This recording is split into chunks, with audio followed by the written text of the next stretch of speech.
Continuamos con nuestro análisis de Romanos capítulo 1. Nos estamos enfocando en un concepto bien importante de este pasaje que es clave para nuestro entendimiento de la apologética y la defensa de la verdad. Hemos visto que este pasaje se divide en dos cosas importantes que parten del versículo 18, la segunda parte. Los hombres tienen la verdad y los hombres suprimen la verdad.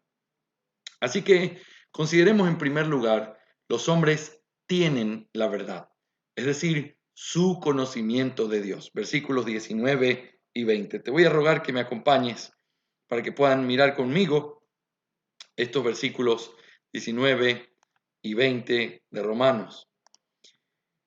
Porque lo que se conoce acerca de Dios es evidente de ellos, pues Dios se lo hizo evidente. Porque desde la creación del mundo, sus atributos invisibles, su eterno poder y deidad, se han visto con toda claridad, siendo entendidos por medio de lo creado, de manera que no tienen excusa. Así que lo que nosotros vamos a considerar es, en primer lugar, su realidad. Vamos a ver 7 cosas que vemos del entendimiento que los hombres tienen de esta verdad de Dios. En primer lugar, su realidad. Versículo 19. La realidad de su conocimiento de Dios o el hecho de que conocen a Dios se establece ante nosotros en la cláusula porque lo que se conoce acerca de Dios es evidente, y noten esto, dentro de ellos. Dos cosas de esta cláusula afirman la realidad de su conocimiento de Dios. En primer lugar, Pablo menciona lo que se conoce acerca de Dios. En algunas traducciones, esta cláusula se traduce como lo que se puede conocer acerca de Dios. Noten la diferencia. Lo que se conoce, la Biblia de las Américas, la NBI traduce lo que se puede conocer de Dios. Sin embargo, la palabra en original puede significar tanto lo que se conoce como lo que se puede saber. En las otras 14 apariciones de esta palabra en el Nuevo Testamento, siempre significa lo que se conoce. Esto asegura que su significado aquí en este pasaje de Romanos es lo que se conoce acerca de Dios. ¿Cuál sería la diferencia? Lo que se puede conocer de Dios implica que ellos no lo conocen pero que de alguna manera hay una potencialidad en ellos a través de mirar la creación. Ellos podrían llegar a conocerlo a través de la creación, porque dice lo que se conoce de Dios podría ser como un significado, lo que pueden conocer de Dios es como un significado de una potencialidad. Ellos podrían hacerlo a través de la creación. Sin embargo, lo que se conoce implica una realidad que ellos tienen. No es una potencialidad, es una realidad. No es algo que podrían llegar a tener, es algo que tienen. Y esto asegura que el significado sea esto en este término. Pablo comienza afirmando que los hombres conocen a Dios. Estos supresores de la verdad realmente poseen cierto conocimiento de Dios. En segundo lugar, Pablo continúa diciendo lo que estos supresores de la verdad saben que acerca de Dios es evidente en ellos.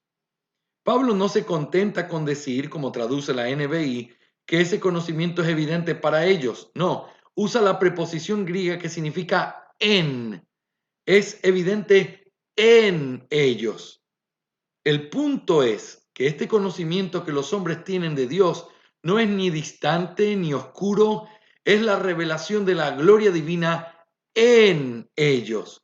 Dios ha hecho el tipo de revelación que realmente manifiesta algo de los hombres, en sus corazones y en sus mentes.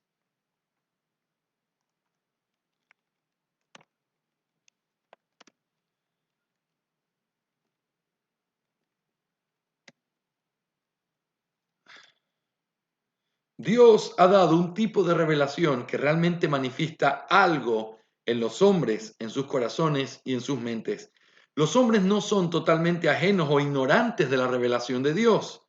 La revelación de Dios da como resultado que los hombres realmente lo conocen. Así que, ¿Qué es lo que podemos decir en primer lugar? La realidad de este conocimiento que ellos tienen. Los hombres conocen a Dios. En el pie de página, que no lo vamos a revisar ahora, pero dice Waldron, solamente mirando la primera parte, los comentaristas Lenski, Murray, Calvino, Wilson, Hodge, Giffin, Thomas, Denny, Alford, John Brown y David Brown, todos apoyan la traducción como en de esta preposición.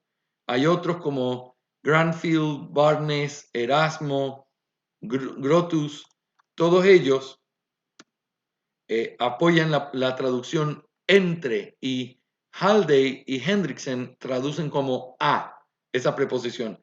Es evidente a ellos, es evidente entre ellos, pero lo que creemos que es la traducción correcta es evidente en ellos. Y aquí el Dr. Waldron pone una exposición de por qué se defiende el uso y la preferencia de la palabra, de la preposición traducida como en, lo cual implica está a través de ellos, los atraviesa, es algo que no es algo que ellos ven, sino algo que es una realidad, que está en medio de ellos. Es un énfasis importante. En segundo lugar, no solamente su realidad, sino que también hablemos de su autor. Versículo 19b. El autor de su conocimiento se revela en las palabras, pues Dios se lo hizo evidente. Estas palabras enseñan que no es otro que Dios mismo quien es la fuente última del conocimiento que Pablo ha estado discutiendo en este pasaje.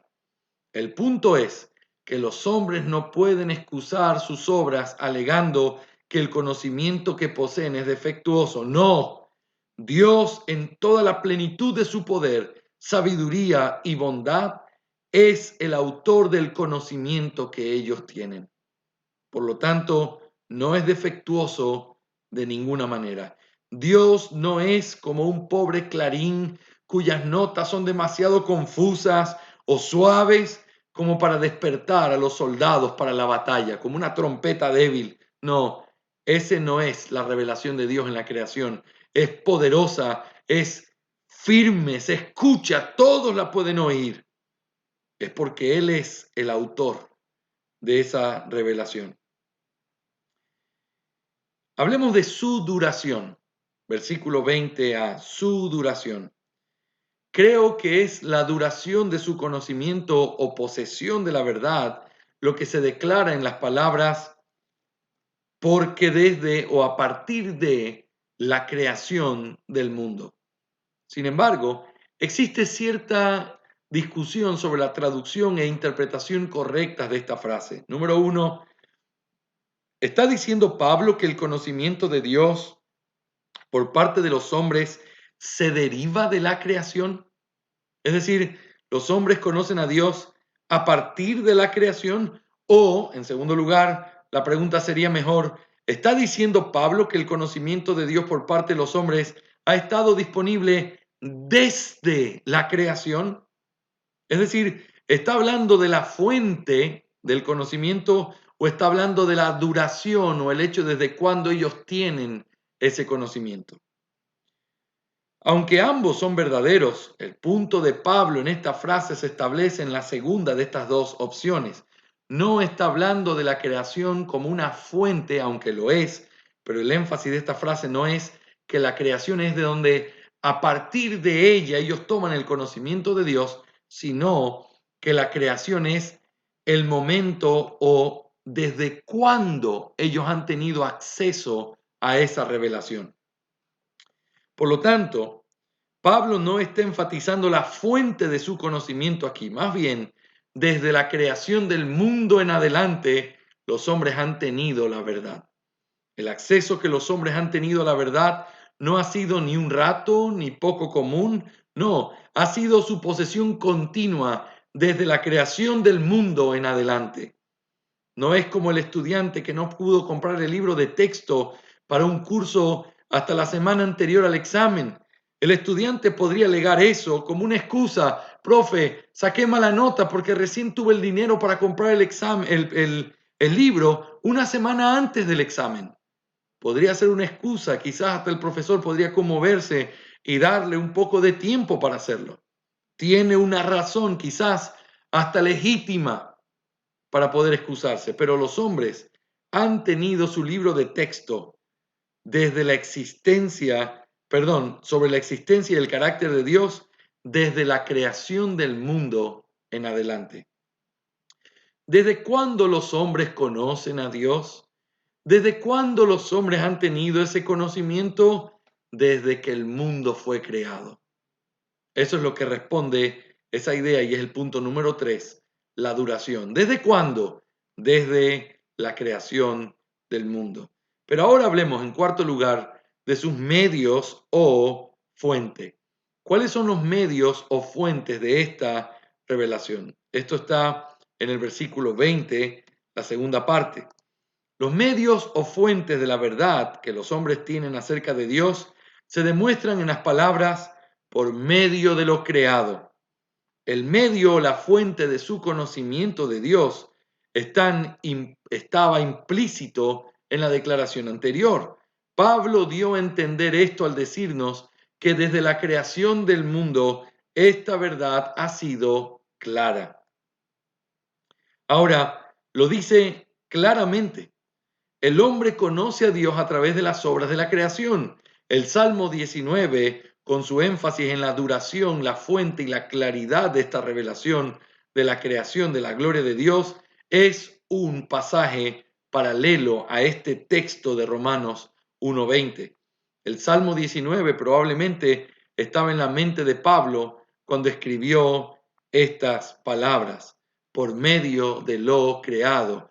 En lo creado es que realmente uno puede obtener tanto entender desde cuándo el hombre ha sido expuesto a esa verdad, pero también cuál es el medio a través del cual el hombre es expuesto a esa verdad. En quinto lugar, hablemos de su claridad. La pregunta sería, ¿qué tan clara es la revelación que Dios le ha dado para que los hombres tengan conocimiento de él? Pablo procede a enfatizar la claridad de su conocimiento de Dios en las palabras, se han visto con toda claridad siendo entendidos. A lo largo del pasaje, Pablo enfatiza la claridad cristalina de la revelación de Dios a los hombres.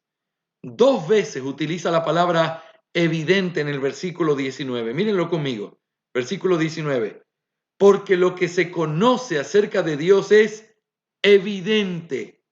Luego, pues Dios se lo hizo evidente. 2 veces se repite la misma palabra que tiene la intención de mostrarnos la claridad. Esta palabra puede ser traducida como llana, clara, manifiesta, etc. En el versículo 20, Pablo reitera esto diciendo que los atributos invisibles de Dios son, o los atributos de Dios, se han visto con toda claridad siendo entendidos. El verbo que es traducido en la frase se han visto con toda claridad es un verbo intensivo. El significado de su vocablo raíz es ver, pero se añade una preposición que intensifica el significado. La gloria de Dios es vista real y claramente, de forma real y clara por los hombres.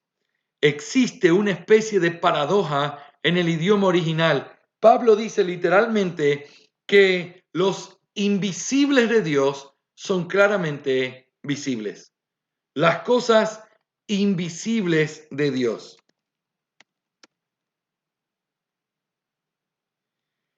En estos 2 verbos, Pablo afirma que la revelación de Dios es clara y que los hombres la entienden. Entonces, hemos visto hasta ahora 5 cosas bien importantes y quiero repetirlas para que estén en nuestra mente. En primer lugar, hemos visto la realidad de su conocimiento de Dios. En segundo lugar, hemos visto también el autor, es decir, Dios es quien se lo reveló.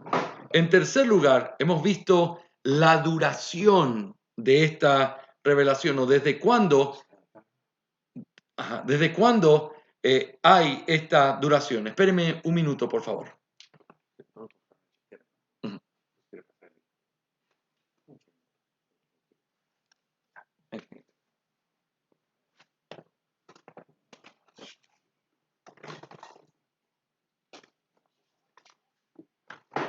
Listo, ya.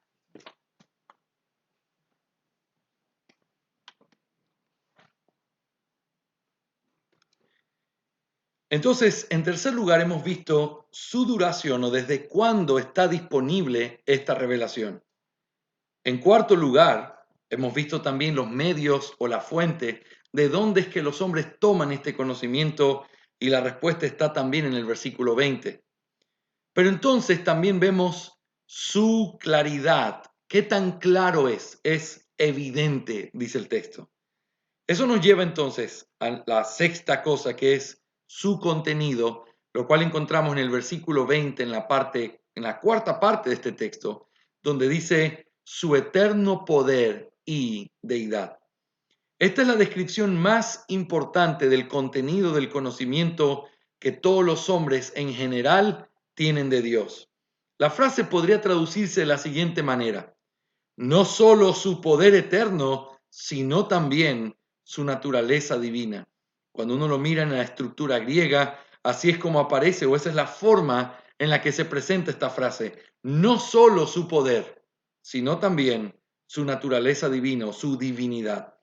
Muchos comentaristas están de acuerdo en que si bien la primera parte de esta frase, poder eterno, es una referencia específica a un atributo de Dios, la segunda palabra, divinidad, es una referencia general a lo que John Murray llamó la suma de las perfecciones invisibles que caracterizan a Dios. Es decir, cuando habla de divinidad, no está hablando de un aspecto específico en el sentido de que Él es Dios, sino de su naturaleza como Dios. Es decir, los atributos que están incluidos ahí.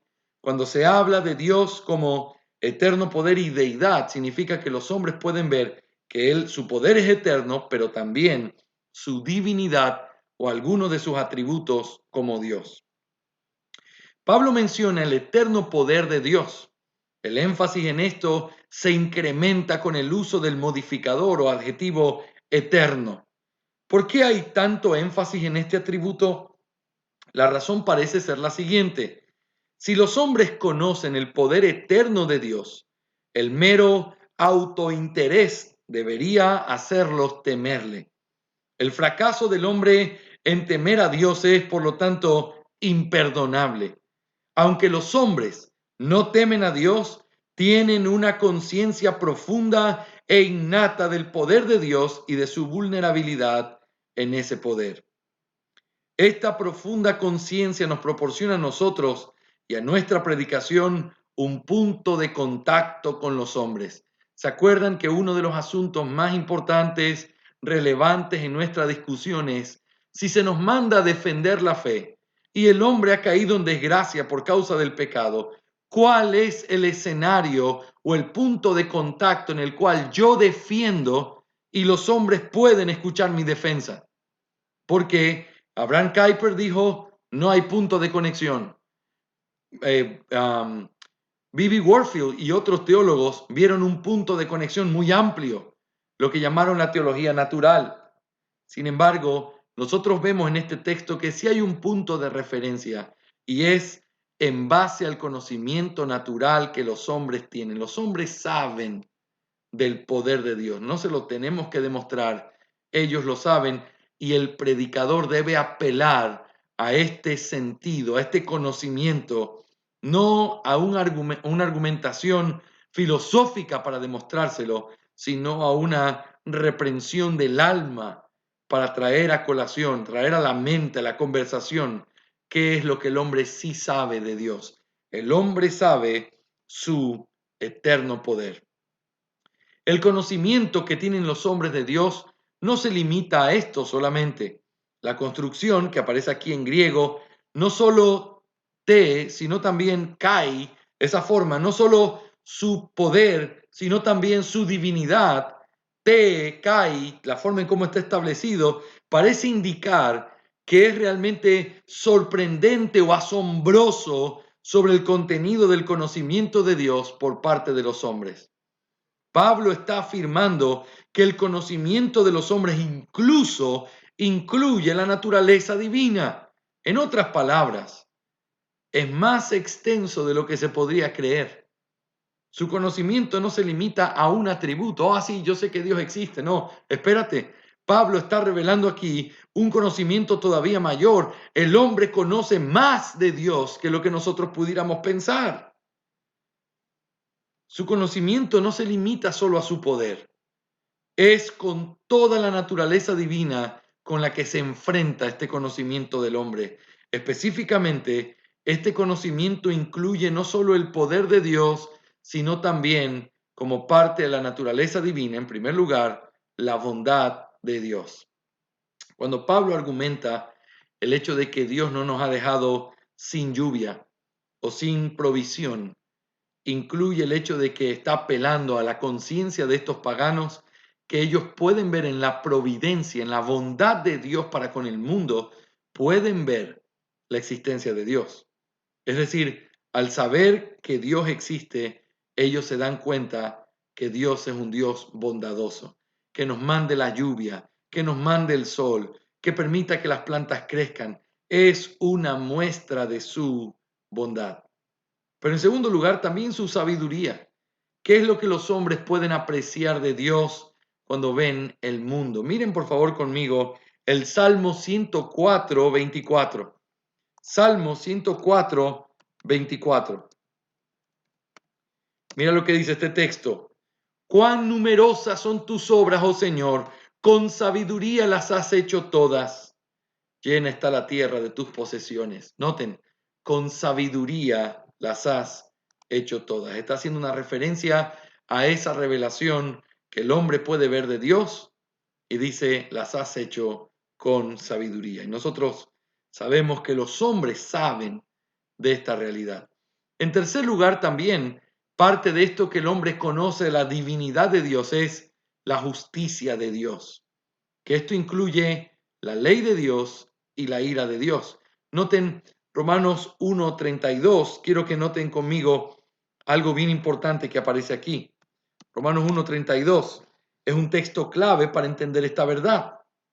Dice la palabra de Dios, los cuales, aunque conocen el decreto de Dios, que los que practican tales cosas son dignos de muerte, no solo las hacen, sino que también dan su aprobación a los que las practican. Noten algunos detalles aquí. Número uno, ellos saben el decreto de Dios. Esa palabra también puede traducirse como la ley de Dios, el dictamen de Dios, lo que Dios ha dicho sobre tales cosas. Pero no solo saben cuál es la ley de Dios, sino que también saben que aquellos que quebrantan la ley de Dios son dignos de muerte. En este texto se nos muestra que de manera natural el hombre conoce la ley de Dios y conoce que quebrantar la ley de Dios lo hace reo de muerte. Ahora, sigue añadiendo este texto lo que veremos en nuestro segundo punto.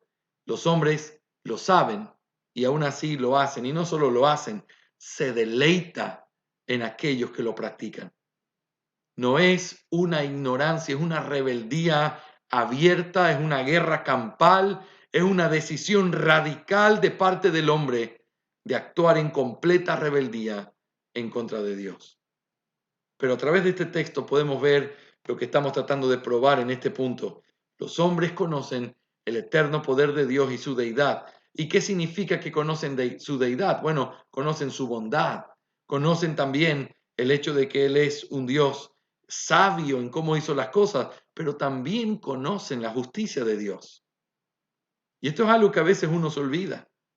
Pero Romanos 1 y 2 nos vuelven a explicar que la ley que está en el hombre, que el hombre conoce, lo hace responsable, que esa ley se vuelve su juez, etc. En cuarto lugar, también la descendencia de Dios. En otras palabras, Los hombres saben todo acerca de Dios, de la postura de ser la descendencia de Dios, es decir, que le pertenecen a Dios. Noten Hechos 17, 28 y 29. Acompáñenme por favor a Hechos 17, 28 y 29. Noten que Pablo cita a poetas paganos, porque en él vivimos, nos movemos y existimos. Así como algunos de vuestros mismos poetas han dicho, porque también nosotros somos linaje suyo, siendo pues linaje de Dios. No debemos pensar que la naturaleza divina sea semejante a oro, plata o piedra esculpidos por el arte y el pensamiento humano. Noten, Pablo apela a que nosotros le pertenecemos a Dios, nos debemos a Dios, existimos en Dios, pero noten esto, apela a los poetas de ellos, que son poetas paganos, a sus filósofos. Los filósofos llegaron a la conclusión a través de su observación de que somos linaje de Dios. Es decir, que le pertenecemos a Dios y que Él es el dueño de todo lo que somos y que provenimos de Él, es parte del conocimiento natural que el hombre tiene. Este conocimiento, por lo tanto, no es abstracto. Los hombres como descendientes de Dios saben que están en una relación práctica, inmediata, con el Dios que conocen como eterno, poderoso, bueno, sabio y santo. Tienen cierta conciencia de su demanda de temor, agradecimiento, adoración y arrepentimiento. Los hombres naturalmente lo conocen. Déjenme mostrarles el gráfico, no puedo mostrárselos, perdón, pero voy a decirles cómo se ve este gráfico, a describirlo para ustedes. Pero el gráfico es muy sencillo. ¿Qué es entonces lo que los hombres saben de Dios? En primer lugar, claramente dice que todos conocen su eterno poder. Los hombres por naturaleza, aun cuando nunca hubieran escuchado la palabra de Dios, por naturaleza y por lo tanto de manera general y universal, todos los hombres pueden reconocer el eterno poder de Dios. Pero en segundo lugar, dice que también conocen no solo eso, sino también su naturaleza divina. Y cuando uno se pregunta, ¿y qué es esto de conocer su naturaleza divina? Bueno, la naturaleza divina, como dijo Murray, son la suma de sus perfecciones, sus atributos. El hombre no solo conoce a un ser superior, por eso nos resistimos a todas esas pruebas de la existencia de Dios desde una perspectiva tan general que, como ya hemos notado, cualquiera podría llegar a esa conclusión. No, no es así como tenemos que verlo. Lo que el hombre conoce de Dios no es algo pequeño, limitado o poco. El hombre conoce de Dios su eterno poder y su divinidad, su naturaleza divina. Conoce su sabiduría, su bondad, su justicia, que le pertenecemos a Él. Estas cosas tienen que estar en nuestra mente, porque al momento de defender nuestra fe son las cosas que nosotros tenemos que poner en el corazón y llamar a la conciencia de los hombres. En séptimo lugar, veamos cuál es el resultado de este conocimiento que los hombres tienen. El resultado práctico de todo este conocimiento se enfatiza en las palabras finales del versículo 20, de manera que no tienen excusa. Todo lo que Pablo ha dicho, y especialmente lo que ha dicho sobre el extenso contenido de su conocimiento,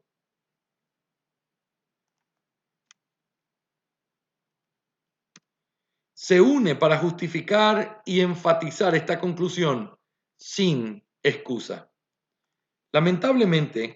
Literalmente, Pablo dice que no tienen una disculpa o una defensa. Pablo usa la misma raíz que se encuentra en Primera de Pedro 3:15. Estos gentiles no tienen defensa para sí mismos. Debe subrayarse la conexión instituida por Pablo aquí Es por lo que se saben, es por lo que saben estos gentiles que ellos no tienen excusa. Su responsabilidad se basa en su conocimiento de Dios. El conocimiento de nuestro deber es un requisito previo para la rendición de cuentas. Si alguien te va a llamar a pedir cuentas, primero te tuvo que haber encargado algo. Si tú no sabes cuál es tu deber, tú no puedes rendir cuentas. La razón por la cual Dios llama al hombre a rendir cuentas es porque el hombre sabe. La base unificadora del juicio de Dios es el conocimiento de Dios que los hombres tienen. Mis hermanos amados, en primer lugar, los hombres tienen la verdad. Los hombres conocen la verdad. Los hombres conocen a Dios. ¿Cuál es el problema entonces? Eso nos lleva a nuestro segundo punto en este bosquejo. Los hombres suprimen la verdad. Ellos muestran su ignorancia intencional de Dios. Eso lo encontramos en los versículos 21 al 23. Por favor, acompáñenme una vez más a Romanos 1. Vamos a leer los versículos 21 al 23. Pues aunque conocían a Dios, no le honraron como a Dios, ni le dieron gracias, sino que se hicieron vanos en sus razonamientos y su necio corazón fue entenebrecido. Profesando ser sabios, se volvieron necios y cambiaron la gloria de Dios incorruptible por una imagen en forma de hombre corruptible, de aves, de cuadrúpedos y de reptiles. Habiendo expuesto el hecho de que los hombres tienen la verdad, Pablo muestra ahora cómo los hombres suprimen la verdad y se vuelven ignorantes de Dios. En primer lugar, su punto de partida, versículo 21a. Hay una progresión en las 4 partes del versículo 21. El punto de partida de la progresión se encuentra en la primera parte, conocían a Dios.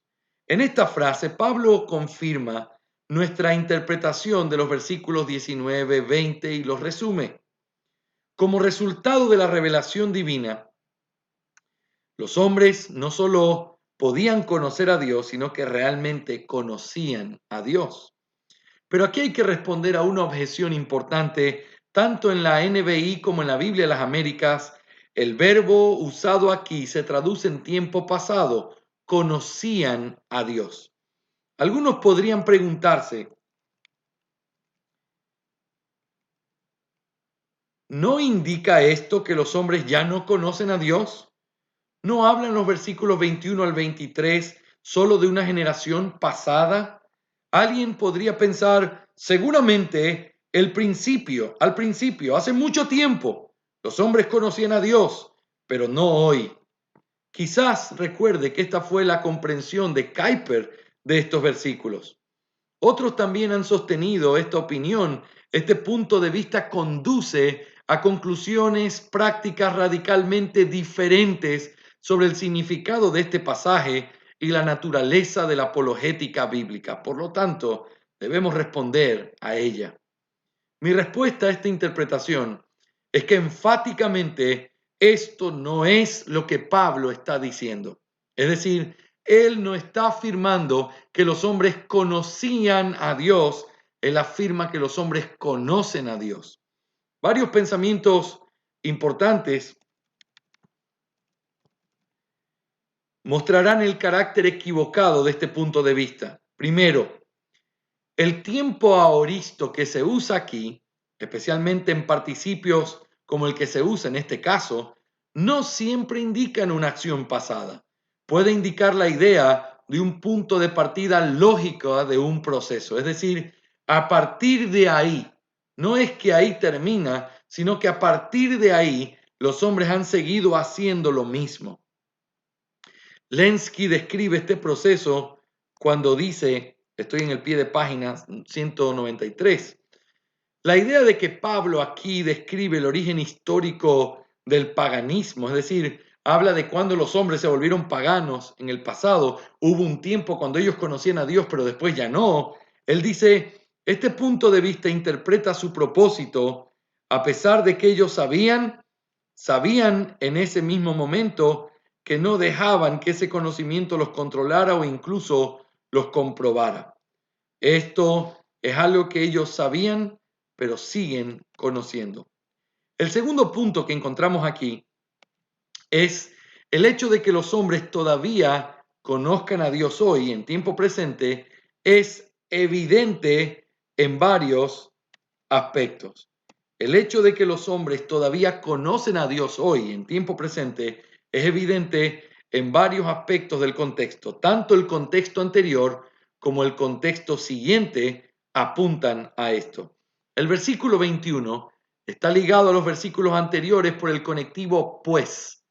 Es probable que exista una doble referencia con este conectivo. ¿A qué se refiere pues? Por tanto, probablemente se refiere al versículo 20 como también al versículo 18. Sin embargo, si la referencia es a uno o a ambos versículos, hay muy poca diferencia. El punto es que tanto el versículo 18 como el versículo 19 y 20 no se refieren a una situación pasada, sino a una situación presente. Observe los tiempos presentes del versículo 18. Se revela, y también el verbo restringen, es algo que hacen en el presente. Observe también los tiempos presentes de los versículos 19 y 20. Es visto con toda claridad, son entendidos. Los versículos 21 al 23 están vinculados al contexto posterior. Observe el por consiguiente que aparece en el versículo 24. Este pasaje, versículos 24 al 32, es descriptivo de una situación actual, como decía José en nuestro intervalo. Está describiendo lo que el hombre hace. En el versículo 31 se describe a los hombres como enemigos de Dios. En el versículo 32 se les describe como aquellos que, conociendo la ordenanza o conociendo el mandamiento, conociendo el decreto de Dios,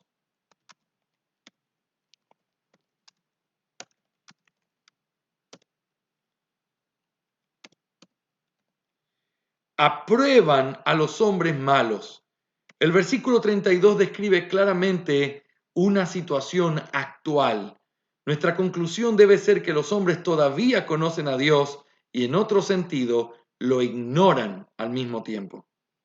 Su conocimiento de Dios y su ignorancia coexisten. Su conocimiento de Dios es el punto de partida de su ignorancia. Esto es una paradoja, pero es una paradoja bíblica de suma importancia para la apologética. Número 3. La opinión equivocada en discusión podría apelar a los versículos 23, 25 y 28 para apoyar la idea de que los hombres han perdido su conocimiento original de Dios como algo en el pasado. Primero, nos ocuparemos de los versículos 23 y 25 y luego del versículo 28.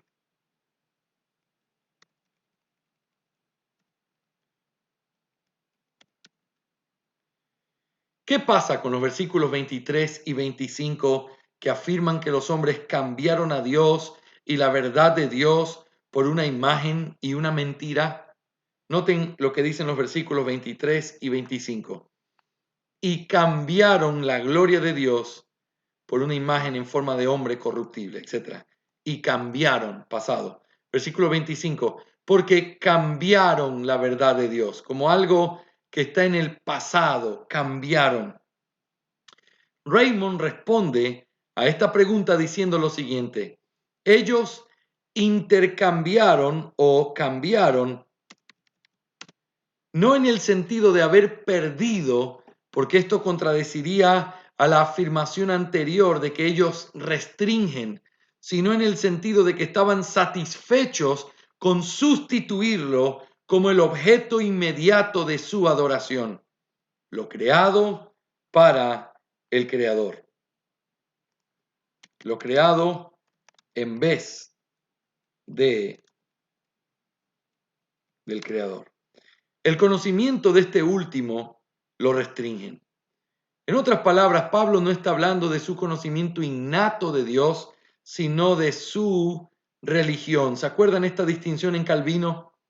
La distinción de el sensus deitatis y también el semen religionis, la semilla de la religión y el sentido de la deidad. Son dos cosas distintas. El sentido de la deidad es una realidad en el hombre, aunque esté distorsionada y aunque esté golpeada, es una realidad existente. El semen religionis o la semilla de la religión, la forma en cómo el hombre procesa eso y lo aplica en su adoración es completamente distinto. El hombre sabe y tiene un conocimiento innato de Dios, pero su religión es perversa. Entonces vuelvo a leer la idea. En otras palabras, Pablo no está hablando de su conocimiento innato de Dios, sino de su religión. Se discute la teología natural y no la revelación natural. En cuanto al objeto de su adoración, ellos sustituyeron al Dios verdadero por ídolos. Observa el versículo 26 para un uso paralelo de esta palabra, donde claramente tiene el significado de sustituto. Cambiaron, sustituyeron la verdad por la mentira mediante la supresión de la verdad. La verdad de Dios en el versículo 25 es la verdad acerca de Dios. La mentira es el falso Dios. Pero ¿qué pasa entonces con el versículo 28? Puede traducirse como: no creyeron conveniente tener a Dios en conocimiento, así que Dios los entregó a una mente depravada. Se podrían preguntar, ¿no enseña esto que los hombres están entregados a un estado de absoluta ignorancia de Dios? Cuando dice que entonces Dios los entregó a ese estado, ¿no significa que esto, el conocimiento que los hombres tenían, era algo en el pasado y que entonces por causa de que en el pasado ellos cambiaron la gloria de Dios por la de la creación, entonces Dios los entregó? Lo que ellos eran está en el pasado, el conocimiento de Dios está en el pasado. Lo que ellos son es ese estado en el cual Dios los entregó y en el cual se encuentran hoy. Esa es la forma de levantar esta objeción. ¿Cuál es la respuesta? La respuesta a esta pregunta es no, no. El estado que están no es un estado en el cual muestra que los hombres entonces ya no tienen el conocimiento natural. La palabra que Pablo usa aquí para conocimiento siempre designa conocimiento práctico, religioso y moral en forma sustantiva. Todos estos textos lo prueban. Habla del conocimiento salvífico de Dios. El conocimiento del que se habla en Romanos 1:28 es lo opuesto al conocimiento meramente intelectual o la conciencia de Dios. Es el conocimiento que es vida eterna, del cual habla el Señor Jesús y dice, y esta es la vida eterna, que te conozcan a ti. Ese conocimiento es distinto al conocimiento natural que los hombres tienen. Los hombres pueden rehusarse a conocer a Dios de una manera espiritual y salvadora, como dice Romanos 1:28, pero no pueden dejar de conocer a Dios en el sentido de Romanos 1:18 al 21 y el versículo 32. Así que esto es lo que nosotros vemos y vamos a tener que parar hasta aquí para poder continuar nuestro análisis sin perder lo que estamos mirando. Pero es bien importante que consideremos estas palabras hasta aquí. Hemos considerado entonces la segunda parte de nuestro bosquejo. Hemos considerado lo que tiene que ver con el conocimiento que ellos suprimen. Pero entonces lo que estamos haciendo ahora es mirando su punto de partida y analizamos todas estas cosas relacionadas con desde dónde parte la idea de que los hombres suprimen la verdad. Parte de la idea clara, rotunda, de que los hombres tienen un conocimiento natural de Dios, pero el conocimiento salvífico no lo tienen. Y ese conocimiento natural, su conocimiento de Dios, ellos lo reprimen, lo suprimen, lo detienen por causa de su corazón. En nuestra próxima clase, el día de mañana, consideraremos la causa eficiente o lo que hace que ellos se mantengan en esta ignorancia. Y vamos a considerar los puntos siguientes de este texto y también el resto de textos en Romanos 2, que son parte de nuestro análisis de la clase de apologética. Espero, mis amados estudiantes, que estas verdades estén siendo claras en nuestro corazón, que estén levantando un fundamento sólido sobre el cual podamos defender nuestra fe. Que el Señor les bendiga grandemente. Gracias por su atención y nos vemos el día de mañana en la continuación de nuestra clase del día de hoy.